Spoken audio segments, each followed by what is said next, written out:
Oh, this is what I wanted to say.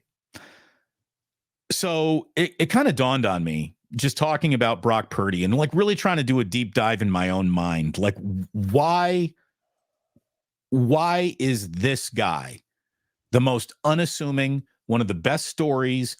Why is this guy so propped up as a false prophet? People are trying to say that, that there's no real there to him. This cannot be significant beyond the moment that it's in. There's nothing sustainable to the guy. And I think I got a theory that I hadn't really thought about before. And I want to share it with you, and I want to see what you think about it. Okay.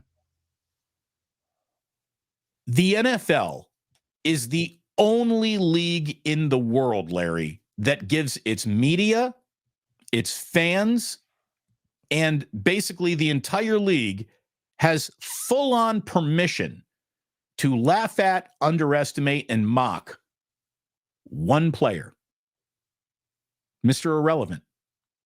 There is no other league that mocks the draft of any player at any position in any round but for the NFL, to the point where they throw this freaking galactic loser a parade at Disney World because it's the closest this loser's ever going to come to a parade. And it just sets up someone almost from, a place where they really can't come back from.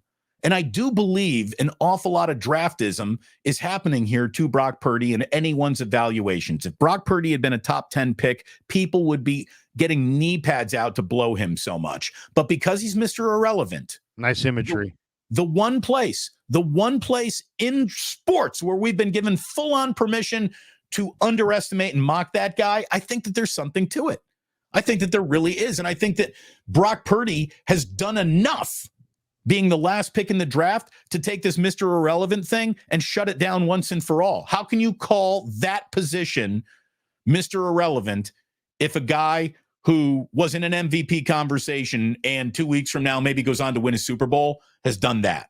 I think the NFL needs to think about its branding of that draft pick, and I think it's negatively affect Brock Purdy. Well, I don't know. I think it's partly that. I think it's also partly to mock the player. It just that's the direction everyone took it.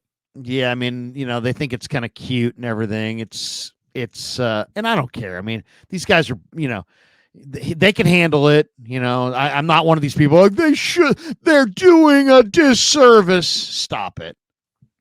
They're having a little fun with the last pick in the draft. And we're all too freaking sensitive. Heck, we lived in an era where every one of our sports games at recess started with all you guys line up on the wall. You and your coaches pick teams. Now that would be considered like bullying. Exclusionary. Yeah. Well, who's going to get picked last? Oh, dude, the NBA All-Stars can't even take it. Like you're right. an NBA All-Star no, seriously. team. Yeah. And no one will be picked last there. That's so rich. You've got an entourage and you've got like $85 million in the bank and we're worried about your feelings. Yeah. Or, I was dissed, man. Yeah. I think it has to do with a couple things. One, that I think you're partially right. Two, we are a highlight culture. Nobody takes time to read the book. Everybody's reading the Cliff Notes. So the highlights show Brock Purdy's arm strength and his stature, and nobody's impressed. He's not the kind of guy that if you watch one highlight, you're like, oh yeah, man. Oh yes, that is the guy.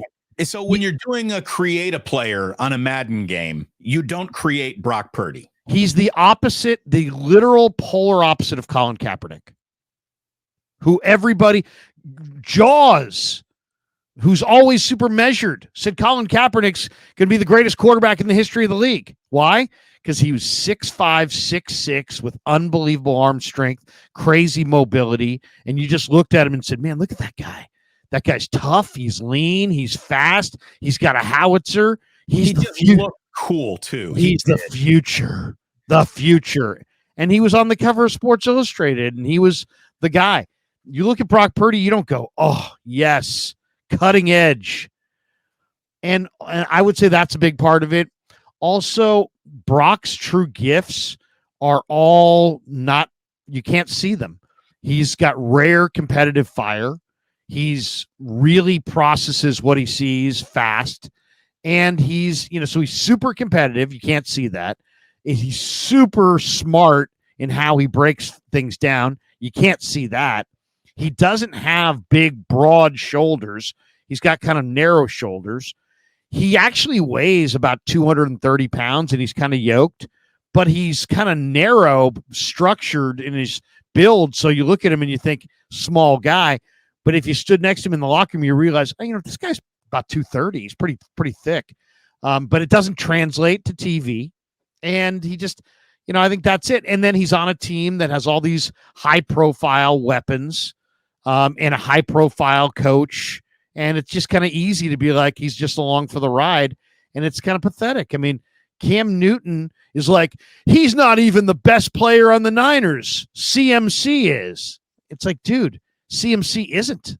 It's like, if you knew shit, you'd know it's Trent Williams. So you can't even get your rip down right. I don't know what else to say. I just think that there's nothing. I mean, I'll say this.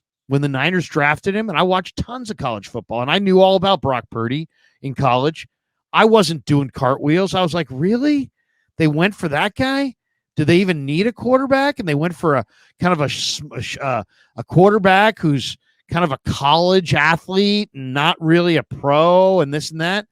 And then a buddy of mine who's scouted said, hey, look, I was in Ames. I've done the close up on this guy. I've done the deep dive.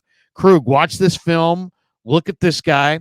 And then he went to Jacksonville, worked on his arm strength, became a little bit more sudden, a little bit. So he had, in my mind, he didn't have requisite arm strength.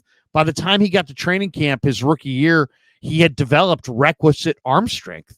So then it's like, wow, then now all of his other traits can come to life, like the competitive fire and the processing. And then you mix in the competitiveness and the humility.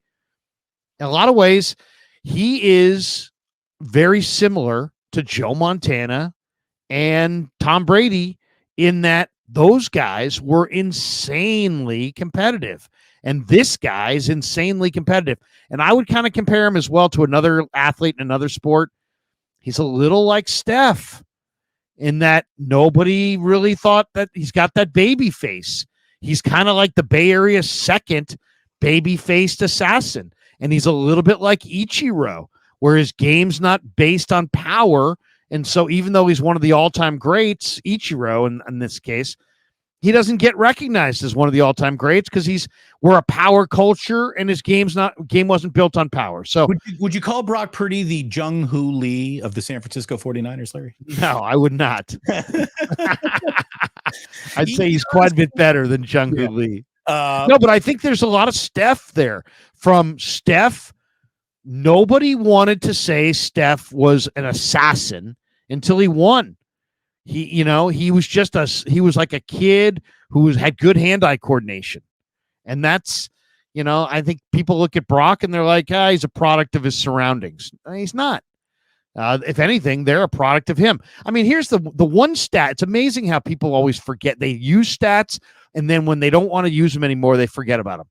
When Brock Purdy ran on the field in a 49er uniform to replace Jimmy Garoppolo against Miami, week 13 last season, all non-Garoppolo quarterbacks under Kyle Shanahan were 9-29. The guy is now 21-5. So he's totally flipped the, narrative on its ear. It's like no quarterbacks can win in Kyle's system except for Jimmy G. Oh, really? This guy can win in Kyle's system better than Jimmy G. But all those other guys were dogs with fleas. So, it's amazing how, we use that stat to prop up Jimmy G as the ultimate winner. Now you get a guy who steps in who's even better than Jimmy G in every way imaginable, to the point where Juszczyk, Kittle, and some of the guys that were like Jimmy G's boys would admit that Brock's world's better than Jimmy G. And here's the thing. Jimmy Garoppolo was a pretty good quarterback for the 49ers. I mean, he really was. He won. tearing it down of Jimmy G to make a point about Brock, like, I think is unnecessary. Jimmy G in another system is a totally different guy, but for the system, when he was in it, he fit it very well. And Brock is even a better fit, which I guess makes him more of a system quarterback. And now here we go again. And now the conversation never ends. Did you